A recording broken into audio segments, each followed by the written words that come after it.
મિથુન રાશિ વર્ષ 2026થી 2030 સુધી તમારા જીવનમાં શું બદલાશે? મિથુન રાશિના જાતકો, જીવન માત્ર ઘટનાઓની શ્રેણી નથી, પરંતુ ચેતનાની યાત્રા છે. આવનાર 5 વર્ષ તમારા માટે માત્ર સમયનો પ્રવાહ નહીં, પરંતુ આત્મબોધ, નિર્ણય અને દિશા પરિવર્તનનો સમયગાળો છે. આ એવો સમય છે જ્યાં પ્રશ્ન માત્ર શું થશેનો નહીં, પરંતુ હું શું બની રહ્યો છું નો રહેશે. 2026થી 2030 સુધીનો સમય તમારા જીવનમાં વિચાર, સંવાદ અને સાહસ ત્રણેયની વાસ્તવિક કસોટી લેવાનો છે. આ કોઈ સામાન્ય ભવિષ્યવાણી નથી, પરંતુ તમારા કર્મ, તમારી માનસિક સ્થિતિ અને ગ્રહોની સૂક્ષ્મ ચાલોનું સંયુક્ત પ્રતિબિંબ છે. આ વર્ષોમાં ઘણી વખત તમને એવું લાગશે કે રસ્તાઓ સ્પષ્ટ છે, પરંતુ મન ગૂંચવાયેલું છે. મિથુન રાશિની સૌથી મોટી પડકાર આ જ હોય છે: એક સાથે બહુ બધું વિચારવું. આવનારો સમય તમને શીખવશે કે દરેક વિચાર પર ચાલવું જરૂરી નથી, યોગ્ય વિચાર પર અડગ રહેવું જરૂરી છે. હવે વાત કરીએ દેવગુરુ બૃહસ્પતિની. ગુરુ માત્ર ભાગ્ય નથી આપતા, તેઓ દ્રષ્ટિ આપે છે. તેઓ એવું નથી કહેતા કે રસ્તો સરળ હશે, પરંતુ તે શીખવે છે કે સાચો રસ્તો કયો છે. 2026 પછી ગુરુ તમારી કુંડળીમાં જ્ઞાન, માર્ગદર્શન અને યોગ્ય લોકો સાથે જોડાણનું કારણ બનશે. ઘણા મિથુન જાતકોને આ સમયગાળા દરમિયાન એવા નિર્ણયો લેવા પડશે જે શરૂઆતમાં મુશ્કેલ લાગશે, પરંતુ ભવિષ્યમાં એ જ તમારી સૌથી મોટી તાકાત બનશે. શનિદેવની ભૂમિકા સમજવી પણ જરૂરી છે. શનિ ડરાવવા માટે નથી આવતા, તેઓ પરિપક્વ બનાવવા આવે છે. જો તમે તમારી જવાબદારીઓથી મોં ફેરવ્યું છે, તો શનિ તમને અટકાવશે. પરંતુ જો તમે ઈમાનદારીથી કર્મ કર્યા છે, તો એ જ શનિ તમને સ્થિરતા, સન્માન અને ઓળખ અપાવશે. આવનાર 5 વર્ષોમાં શનિ તમને શીખવશે કે અનુશાસન કોઈ બંધન નથી, પરંતુ સ્વતંત્રતાની પ્રથમ સીડી છે. મિથુન રાશિના જાતકો, આ સમય ભાગવાનો નથી, પરંતુ થોભીને સમજવાનો છે. જે પોતાના અંદર સ્પષ્ટતા લાવી લેશે, એ જ બહારની દુનિયામાં સ્થિરતા પ્રાપ્ત કરશે. આ જ આ 5 વર્ષીય યાત્રાનો સૌથી મોટો સંદેશ છે. મિથુન રાશિ માટે શનિ નવમ ભાવ એટલે કે ભાગ્યના સ્વામી છે. વિચારો, જ્યારે કિસ્મતનો માલિક પોતે તમારા કર્મને જોઈ રહ્યો હોય, તો પરિણામ શું આવશે? પરિણામ આવશે મહેનતનું સંપૂર્ણ ફળ. ત્રીજા છે રાહુ. રાહુ એ એક અસાધારણ શક્તિ છે. એ એવો અસુર છે જેણે અમૃત પીધું હતું. તેથી તે અમર છે. રાહુ પાસે શરીર નથી, ફક્ત મગજ છે. તેથી રાહુ સંપૂર્ણ રીતે બૌદ્ધિક છે. આ 5 વર્ષોમાં રાહુ તમારા માટે 2 ભૂમિકાઓ ભજવશે. પ્રથમ, સર્જનાત્મક. એ તમને વૈજ્ઞાનિક, અંતરિક્ષયાત્રી અથવા આવિષ્કારક બનાવી શકે છે. બીજી, વિનાશકારી. જો તમારી વિચારધારા નકારાત્મક રહી, તો એ તમને ગુનેગાર માનસિકતા અથવા ભ્રમમાં મૂકી શકે. શનિ મહેનત કરાવશે અને રાહુ તમારા દિમાગની કસોટી લેશે. હવે ચાલીએ તે માસ્ટર ટાઈમલાઈન તરફ, જેના માટે તમે રાહ જોઈ રહ્યા હતા. અમે શરૂઆત કરી રહ્યા છીએ આજથી જ, એટલે કે 2025ના અંત અને 2026ની શરૂઆતથી. હાલમાં દેવગુરુ બૃહસ્પતિ તમારા લગ્ન એટલે કે પ્રથમ ભાવમાં વિરાજમાન છે. મિથુન રાશિમાં તેનો શું અર્થ થાય છે? જ્યારે ગુરુ લગ્નમાં હોય છે ત્યારે તમે એક વીઆઈપી મહેમાન બની જાઓ છો. તમારા વ્યક્તિત્વમાં એક અદ્ભુત નિખાર આવે છે. ગુરુ અહીંથી 3 ઘરોને જોઈ રહ્યા છે અને આ તર્ક સમજવો જરૂરી છે. પ્રથમ, પંચમ ભાવ. આ તમારી બુદ્ધિ અને સંતાનનું ઘર છે. વિદ્યાર્થીઓ માટે આ સુવર્ણ સમય છે. બીજો, સપ્તમ ભાવ. આ લગ્નનું ઘર છે. જો તમે સિંગલ છો, તો મે 2026 પહેલાં લગ્નના પ્રબળ યોગ છે. જો જીવનસાથીની તબિયત ખરાબ હતી, તો હવે તે ઠીક થશે. અને ત્રીજો, નવમ ભાવ. આ ભાગ્યનું ઘર છે. ગુરુ પોતાની દૃષ્ટિથી પોતાના જ ઘરને જોઈ રહ્યા છે, જેના કારણે તમારો ઝુકાવ ધર્મ અને આધ્યાત્મિકતા તરફ વધશે. પરંતુ આ સમયે શનિદેવ તમારા દશમ ભાવ એટલે કે મીન રાશિમાં છે. શનિ કહી રહ્યા છે સમન્વય બેસાડો. દશમ ભાવમાં શનિ એડજસ્ટમેન્ટ માંગે છે. ઓફિસમાં કદાચ તમને તે સન્માન ન મળે જેના તમે હકદાર છો, અથવા કામનો ભાર ખૂબ વધારે હોય. પરંતુ યાદ રાખજો, શનિ અહીં તમારી નીંવ બનાવી રહ્યા છે. ડોક્ટર્સ, વકીલ, જજ અને શિક્ષકો માટે આ સાધનાનો સમય છે. હવે આવે છે તે તારીખ જે તમને નોંધવી જોઈએ: મે અને જૂન 2026. આ સમયમાં ગુરુ રાશિ પરિવર્તન કરીને કર્ક રાશિમાં જશે. મિત્રો, કર્ક રાશિમાં ગુરુ ઉચ્ચ હોય છે, એટલે કે પોતાની સૌથી શક્તિશાળી અવસ્થામાં. અને આ ક્યાં થઈ રહ્યું છે? તમારા બીજા ભાવમાં, ધન ભાવમાં. અમારા ડેટા કહે છે કે આ તમને માલામાલ કરશે. આ એક વર્ષમાં એટલે કે મધ્ય 2026થી મધ્ય 2027 સુધી તમારું બેંક બેલેન્સ અનેક ગણું વધશે. આ સમય ખર્ચ કરવાનો નથી, સંચય કરવાનો છે. તમારી વાણીમાં એટલો પ્રભાવ હશે કે લોકો તમારી વાત માનશે. કન્સલ્ટન્ટ્સ અને સેલ્સવાળાઓ માટે આ જેકપોટ છે. પરિવારમાં કોઈ નવો સભ્ય જોડાઈ શકે છે, લગ્ન અથવા સંતાનના રૂપમાં. ઘરના વાતાવરણમાં ધાર્મિકતા અને શુભતા રહેશે. પરંતુ આ જ સમયગાળા દરમિયાન એક ચેતવણી પણ છે.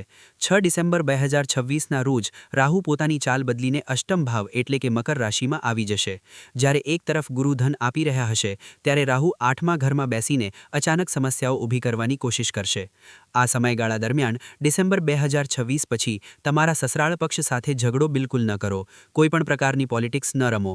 જો તમે ચાલાકી દેખાડશો તો રાહુ તમને ફસાવી દેશે.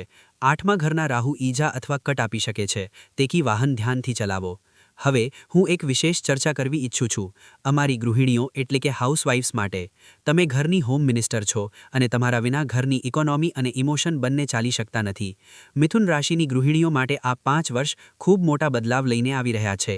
ચાલો સમજીએ કેવી રીતે. સૌપ્રથમ 2026 તમારા માટે સન્માનનું વર્ષ છે. જ્યારે ગુરુ મે 2026 સુધી તમારા લગ્નમાં રહેશે, ત્યારે તમારો આત્મવિશ્વાસ વધશે. પરિવારમાં તમારી સલાહની વેલ્યુ વધશે. અને જેમ જ મધ્ય 2026માં ગુરુ તમારા બીજા ભાવમાં ઉચ્ચ થશે, ત્યારે આ તમારા માટે સોનું ખરીદવાનો સૌથી મોટો યોગ બનાવે છે.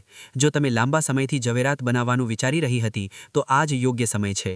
તમે તમારી સમજદારીથી ઘરની બચતને ડબલ કરી શકશો. પરંતુ અહીં તમને થોડી સાવચેતી રાખવાની છે. મારી વાત ધ્યાનથી સાંભળજો. ડિસેમ્બર 2026થી જૂન 2028 સુધી રાહુ તમારા અષ્ટમ ભાવમાં રહેશે. જ્યોતિષમાં 8મું ઘર સસરાલનું માનવામાં આવે છે. અહીં રાહુ રાજકારણ અને ગેરસમજ ઊભી કરે છે. આ દરમિયાન સાસ, વહુ અથવા નણંદ ભાભીના સંબંધોમાં કડવાશ આવી શકે છે. નાની વાતનો મોટો વિવાદ બની શકે છે. ઉપાય એટલો જ છે કે આ સમયગાળા દરમિયાન મૌન જ તમારું સૌથી મોટું હથિયાર છે. કોઈની બુરાઈમાં શામેલ ન થશો, નહીં તો આરોપ તમારા પર આવી જશે. પરંતુ વાર્તા અહીં પૂર્ણ થતી નથી. 2028માં જ્યારે શનિદેવ 11મા ભાવમાં આવશે, ત્યારે તે તમારી અંદર છુપાયેલી મહત્વાકાંક્ષાને જગાવશે. ઘણી મિથુન રાશિની ગૃહિણીઓ આ સમયગાળા દરમિયાન પોતાનું કંઈક કામ શરૂ કરી શકે છે, જેમ કે બુટીક, ટિફિન સર્વિસ, ટ્યુશન અથવા ઓનલાઈન કન્સલ્ટિંગ. શનિ કહે છે કે જો તમે તમારા હુનરને બહાર લાવશો, તો તમે ઘર બેઠા તમારા પતિ કરતાં વધુ આવક ઊભી કરી શકો છો. આ સમય તમારી ઓળખ બનાવવાનો છે. એક વધુ ખુશખબરી એ છે કે 2028થી 29 દરમિયાન ગુરુ તમારા ચોથા ભાવમાં રહેશે. આ એવો સમય હશે જ્યારે તમે તમારા ઘરને રિનોવેટ કરાવશો, ઇન્ટિરિયર બદલશો અથવા શક્ય છે કે કોઈ નવી અને મોટી પ્રોપર્ટીમાં શિફ્ટ થશો. ઘરના વાતાવરણમાં ખૂબ શુભતા રહેશે. તો ગૃહિણીઓ, 2027માં સસરાલ પક્ષથી સાવચેત રહો અને 2028માં તમારી ઉડાન ભરવા માટે તૈયાર રહો. હવે અમે 2027માં પ્રવેશ કરીએ છીએ. અહીં શનિદેવ પોતાનું મોટું ખેલ રમશે. તારીખ નોંધો, 3 જૂન 2027. આ દિવસે શનિદેવ મેષ રાશિમાં પ્રવેશ કરશે, જે તમારો 11મો ભાવ છે. વૈસે તો શનિ મેષ રાશિમાં નીચ માનવામાં આવે છે, પરંતુ મિથુન રાશિ માટે તે રાજયોગ જેવું ફળ આપશે. કેમ? કારણ કે 11મું ઘર ઈચ્છા પૂર્ણતાનું ઘર છે. શનિ કહેશે કે તમે 10મા ઘરમાં બહુ મહેનત કરી છે, હવે તેનું ફળ લો. જે લોકો તેલ, લોખંડ, મશીનરી, ખનન અથવા કન્સ્ટ્રક્શનના કામમાં છે, તેમના માટે આ વિશેષ સફળતાનો સમય છે. તમને એવોર્ડ્સ મળી શકે છે, પ્રમોશન મળી શકે છે, પરંતુ શનિ તો શનિ છે. તે એટલી સહેલાઈથી બધું નથી આપતા. ડેટા જણાવે છે કે 20 ઓક્ટોબર 2027ના રોજ શનિ વક્રી થઈને પાછા મીન રાશિમાં જશે. તેનો અર્થ શું થાય છે? તેનો અર્થ છે મોહ. શનિ કહે છે કે કંઈક કામ પાછળ રહી ગયું છે, પહેલાં તેને પૂરું કરો, પછી ઇનામ આપીશ. આ સમય ઓક્ટોબર 2027થી ફેબ્રુઆરી 2028 થોડો નિરાશાજનક રહી શકે છે. તમને લાગશે કે કામ થતાં થતાં અટકી ગયું, પરંતુ ગભરાશો નહીં. 23 ફેબ્રુઆરી 2028ના રોજ શનિ ફરી મેષ રાશિમાં આવશે અને ત્યારે તમને સંપૂર્ણ પ્રવાહમાં પરિણામ મળશે. હવે આપણે વિડીયોના સૌથી મહત્વપૂર્ણ ભાગ તરફ આગળ વધીએ છીએ, 2029 અને 2030. લોકો ઘણીવાર 2029ને ભૂલી જાય છે, પરંતુ 2030માં શનિ ફરી મેષ રાશિમાં આવશે અને ત્યારે તમને સંપૂર્ણ પ્રવાહમાં પરિણામ મળશે. લોકો પૂછે છે, પંડિતજી, વિદેશ ક્યારે જઈશું? જવાબ છે 8 ઓગસ્ટ 2029. આ દિવસે શનિદેવ વૃષભ રાશિમાં પ્રવેશ કરશે, જે તમારું 12મું ભાવ છે. સામાન્ય રીતે જ્યોતિષમાં કહેવામાં આવે છે કે 12મા ભાવનો શનિ ખરાબ હોય છે. આ સાડેસાતીની શરૂઆત હોય છે. પરંતુ મિથુન રાશિના જાતકો ધ્યાનથી સાંભળો. અમારું વિશ્લેષણ કહે છે કે આ શનિ તમારા માટે લાભદાયક રહેશે. તેનું ટેકનિકલ કારણ સમજવું જરૂરી છે. જ્યારે શનિ 12મા ઘરમાં બેસે છે, ત્યારે તે પોતાની 10મી દૃષ્ટિથી તમારા 9મા ઘર એટલે કે ભાગ્ય ભાવને જુએ છે. કુંભ શનિની પોતાની રાશિ છે. તેનો અર્થ એ છે કે શનિ ભલે ખર્ચના ઘરમાં બેઠા હોય, પરંતુ તે તમારા ભાગ્યને સુરક્ષિત રાખી રહ્યા છે. કહેવાય છે કે મુદ્દઈ લાખ બુરા ઈચ્છે તો શું થાય? થાય તે જ છે જે શનિને મંજૂર હોય. આ સમયગાળામાં જો તમે PR અથવા વિઝા માટે પ્રયત્ન કરી રહ્યા છો, તો કામ થઈ જશે. તમે પૈસા ખર્ચશો પરંતુ નુકસાનમાં નહીં, રોકાણમાં. મોટી પ્રોપર્ટી ખરીદવી અથવા મલ્ટીનેશનલ કંપનીમાં નોકરી મળવી નક્કી છે. શનિની દૃષ્ટિ છઠ્ઠા ભાવ પર પણ રહેશે. તમારા શત્રુઓ પોતે જ સમાપ્ત થઈ જશે. શત્રુ હંતા યોગ બનશે. પરંતુ આ દરમિયાન 2029થી 2030માં ગુરુ પોતાની સ્થિતિ બદલતા રહેશે, કન્યાથી તુલા સુધી. જ્યારે ગુરુ કન્યા રાશિમાં હશે ત્યારે તે તમારા કરિયરને સુરક્ષિત કરશે. તેથી ભલે શનિ 12મા ઘરમાં જઈ જાય, ગુરુ તમારી નોકરી સુરક્ષિત રાખશે. મિત્રો, આ ઘણો બધો ડેટા હતો. ચાલો તેને સરળ બનાવીએ અને અલગ અલગ ક્ષેત્રોના હિસાબથી સમજીએ. ધન માટેનો સૌથી શ્રેષ્ઠ સમય મધ્ય 2026થી મધ્ય 2027 છે, જ્યારે ગુરુ ઉચ્ચ સ્થિતિમાં રહેશે. આવકમાં વધારો 2028માં થશે, જ્યારે શનિ 11મા ઘરમાં હશે. કરિયરના માટે સંઘર્ષ અને કઠિન મહેનત અત્યારથી ફેબ્રુઆરી 2028 સુધી રહેશે. સફળતા અને પ્રમોશન 2028માં મળશે, જ્યારે શનિ 11મા ઘરમાં હશે. 2028 પછી લાભ મળશે અને વિદેશમાં નોકરીના યોગ ઓગસ્ટ 2029 પછી બનશે. સંબંધોમાં મે 2026 સુધી લગ્ન માટેના સૌથી સારા યોગ છે. 2026થી 2027 દરમિયાન પરિવારમાં વધારો થશે, પરંતુ જૂન 2028થી 2030 સુધી રાહુ 7મા ઘરમાં રહેશે. અહીં ગેરસમજથી બચવું જરૂરી છે. સ્વાસ્થ્યના મામલે ડિસેમ્બર 2026થી જૂન 2028 સુધી રાહુ 8મા ઘરમાં હોવાને કારણે ઈજા અથવા અકસ્માતનો ભય છે અને શનિના કારણે ઘૂંટણ અને સાંધામાં દુખાવો રહી શકે છે. હવે પ્રશ્ન ઊભો થાય છે કે આ સુવર્ણ સમયનો વધુમાં વધુ લાભ કેવી રીતે લેવો અને ખરાબ સમયથી કેવી રીતે વેક્સિનેટેડ રહેવું. ડૉક્ટર શક્તિધર શર્મા અને અન્ય નિષ્ણાતોના ડેટાના આધારે અહીં તમારા માટે અચૂક ઉપાયો આપવામાં આવ્યા છે. સૌથી જરૂરી છે વ્યવહારિક ઉપાય. શનિ 10મા ઘરમાં છે.